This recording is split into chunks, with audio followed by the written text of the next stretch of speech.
Hello sir साहेब नमस्कार. नमस्ते नमस्ते भैया साहेब बोलणार आहेत. द्या हॅलो साहेब नमस्कार सर.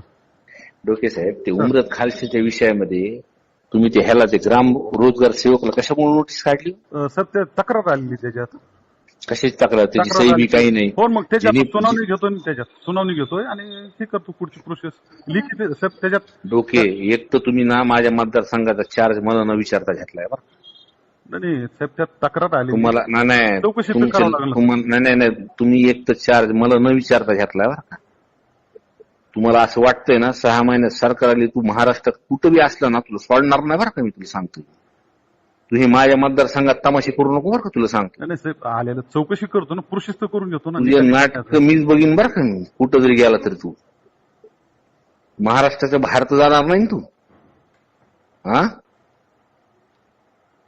या विषयामध्ये ह्याला बिलकुल अडचण आली नाही पाहिजे रोजगार सेवकला बरं का. करून घेतो.